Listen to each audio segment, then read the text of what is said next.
about me at the beginning of worship, because it's not me, it's you, and the ministry that you all have, and it's the ministry that we all have together as part of the Synod. And so greetings on behalf of the whole Synod, as Bishop Mike likes to say, all the way in the west from Darazet, Texas, to all the way in the east in Jonesboro, Arkansas. Greetings are given to you.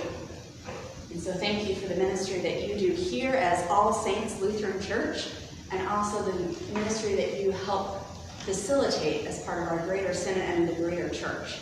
And it's a blessing to be with you all today. So, I wanted to recap our long reading from Acts today, but it's actually just 2 short chapters. And what a story it is, isn't it? In 2 chapters, we go from hearing about the need for the original apostles to have help in their ministry, to having Stephen and 6 others lifted up from amongst their community in order to be leaders and helpers in that gospel, to people questioning Stephen's authority and his faith, to him giving this long recap of the entire history of the Jewish people, which I greatly summarized, by the way, to him being stoned to death.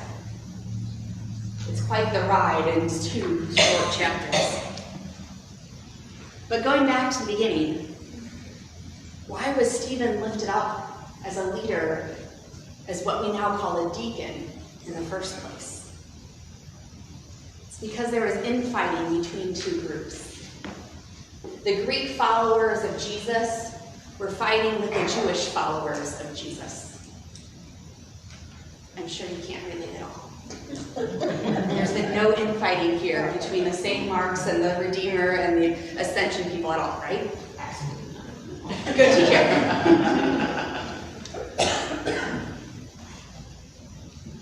And because of this infighting, it was actually led the apostles to realize there was stuff that needed to be done that they could not do without neglecting their other duties. The apostles decided that they couldn't do all the things themselves, and they needed help. They needed to lift up additional leaders. And so the community picked Stephen and others who were full of the Spirit and of wisdom in order to help them do all the things needed in order to do ministry within that community. And I don't think this is the reason why Pastor Brian invited me to preach here today, but I feel compelled to tell you that Pastor Brian cannot do all the things that are needed in order to do ministry for your community. In fact, your entire council cannot do all the things that is needed in order to do ministry in this community. Each of you is called to be full of the Spirit and of wisdom in order to care for the needs of others. You are all, as the newly created All Saints Lutheran Church, need to be full of the Spirit and wisdom in order to do all the things, or maybe even just half the things, needed to do ministry as a community. But I have a theory that we, as the Church Universal, and especially the Lutheran Church, not just you All Saints, but the entire Lutheran Church, that we are afraid of the Spirit. Stephen and his fellow deacons were filled with the Holy Spirit, and as a result, the community in Jerusalem grew, and Stephen did many wonders and signs in front of the people. But the outsiders, the ones who were not full of the Spirit, they were afraid of these signs and wonders that Stephen did.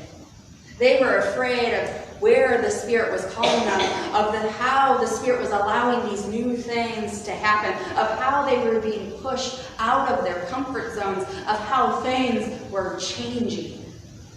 And so they began to question Stephen and made up charges against him, and that he was not saying the correct thing, that he didn't know the right traditions and the right history. And Stephen defends himself in this eloquent but long speech detailing the history and tradition of the Jewish faith. But the people were still afraid that they were going to lose those traditions because of the new things that the Spirit was up to. The people were still afraid, and when Stephen called them out by saying, "You are forever opposing the Holy Spirit just as your ancestors did," it was then that they felt that the only way to not change would be to violently oppose the Spirit by stoning Stephen to death. And now again, I am not saying anything about you all personally, and I'm about to say is true of the Church Universal, and especially the Lutheran Church. Not only are we afraid of the Holy Spirit, but we're also afraid of change, which is a little ironic considering how the Lutheran Church was founded because of change. We are like those grumbling and complaining against Stephen in our lesson today. We hate that things are changing, and we think that as a result we will lose our history and our traditions that we have grown to love. And this is not just true of a newly formed congregation. Recently, I was at one of our other congregations in the Synod, and one of the older members asked me why they had to learn new songs, new hymns. And I didn't really know how to answer that, because to me, yes, I understand it's different, but there's a question beneath that question, which was really, well, then we can't sing the ones that we actually like, our traditional favorites.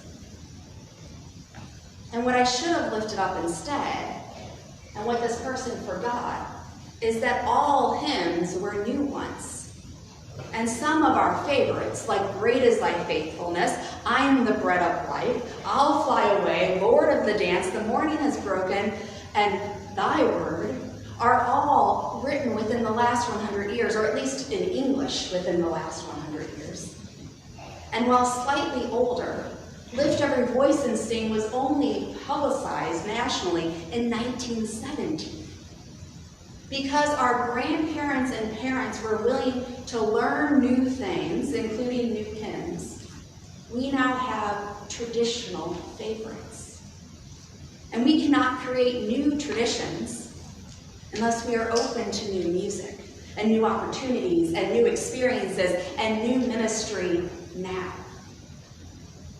And if we aren't open to new things, the old things continue to feel older and older and more stale. Because things are changing. And they are going to change regardless if you are full of the Holy Spirit or afraid of her. Things were changing for Ascension and Redeemer and St. Mark, but full of the Spirit, you all had faith-filled conversations about how you were being called to do ministry together.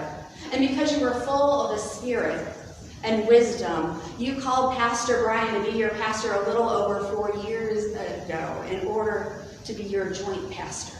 And because you continue to have faith-filled conversations and continue to be full of the Spirit and of wisdom, you all have formed the new All Saints Lutheran Church. And it's been far from easy. There have been people grumbling and complaining along the way, but the Spirit is at work within you. And you might not always feel the Spirit at work within you, but I see it. I saw it on the first Sunday you all worshiped together as All Saints, when Pastor Brian texted me a photo of you all worshiping together as All Saints, of people from 3 different congregations who have a long and complicated history coming together to be one. I see it as you are willing to open your congregation to not 1 but 2 mission trips this summer in order to do work in this community. I see it as you continue to find ways to maintain ministries that were meaningful to your former congregations, but also brainstorm ways of doing new ministry that you can create together as All Saints. Yes, we as the Church Universal, especially as Lutherans, but honestly, just as humans, we hate change. And yes, we as the Church Universal, and especially as Lutherans, tend to be afraid of the Spirit. And so naturally we want to be like the people who question Stephen, who are forever opposing the Spirit. But we know from Stephen's story that we cannot stop the Spirit. The people who so violently opposed the Spirit to the point that they stoned Stephen to death, they were not the victors, because the Spirit was still at work. For the next 21 chapters of Acts, we hear how the Spirit continued to do her work in and not just Jerusalem, but throughout the greater ancient Near East. Throughout stories of the rest of the New Testament, we hear how the Spirit was still at work. And throughout stories from the early church, in the Middle Ages, and Reformation, and on to today, we are hearing stories about how the Spirit is still at work. Even when people tried to persecute and imprison and watch their fellow believers and killed them for their faith, the Spirit was still at work. And so today we can be opposed to the Spirit, or we can be afraid of her, but the Spirit will still do her work. We can grumble and complain and raise a ruckus and run pastors out of town and stone them to death. Please don't kill Pastor Brian. But he will not be able to stop the Spirit. She will still do her thing, all the things. The Church Universal will still be calling Spirit-filled people to create the change in this world. And as much as we might want to run away or put up a fight, it is so much easier to follow the Spirit and to go where she is pushing us, because she's gonna win. Because we are called on this mission from God. And we may not know where we'll end up on that mission and what changes are in store for us along the way. But God is with us, and the Spirit, she's in the driver's seat. So let's go.